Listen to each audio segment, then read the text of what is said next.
বিভিন্ন দাবিতে এবারে আন্দোলনে সামিল হলো বঙ্গীয় প্রাথমিক শিক্ষক সমিতির উত্তর দিনাজপুর জেলা কমিটি।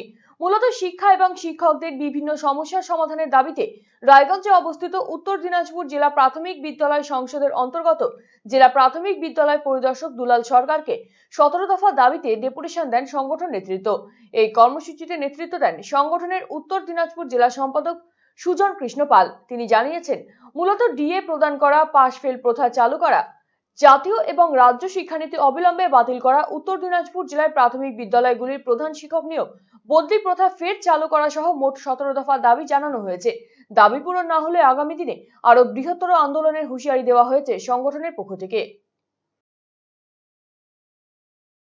আমরা আজকে শিক্ষা এবং শিক্ষকদের বিভিন্ন সমস্যার সমাধানের দাবি নিয়ে আজকে ডিআইয়ের সঙ্গে সাক্ষাৎ করতে এসেছি।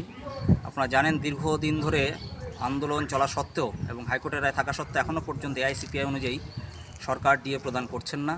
পাশাপাশি পাশফেল প্রথা না থাকার ফলে ইতিমধ্যেই রাজ্যের সরকার শিক্ষা ব্যবস্থা আকর্ষণ হারিয়েছে। সরকার ছাত্র অভাবের অজুহাতে 8,000-এর উপরে স্কুল তুলে দেওয়ার পরিকল্পনা করছে।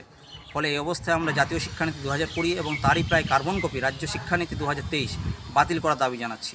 পাশাপাশি বিভিন্ন জেলায় প্রধান শিক্ষক নিয়োগ করা হলে পরও আমরা বুঝতে পারছি না কী কারণে এখনও পর্যন্ত আমাদের জেলায় প্রধান শিক্ষক নিয়োগ করার প্রক্রিয়া শুরু করা হয়নি, এবং বিভিন্ন শিক্ষকের দীর্ঘদিন ধরে এরিয়ার বিল বকেয়া রয়েছে, সেটাও দেওয়া হচ্ছে না।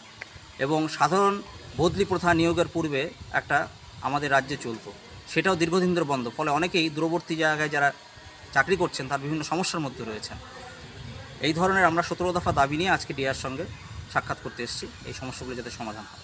যদি দাবি দেওয়া ঠিকভাবে বা সঠিকভাবে না মানা হয় তো আর পরবর্তী কি দাবি দেওয়া যদি পূরণ করা না হয় তাহলে আমরা আগামী দিনে আরও শিক্ষকদের সঙ্গে যুক্ত করে বৃহত্তর আন্দোলনের পথে আমরা যেতে বাধ্য হব।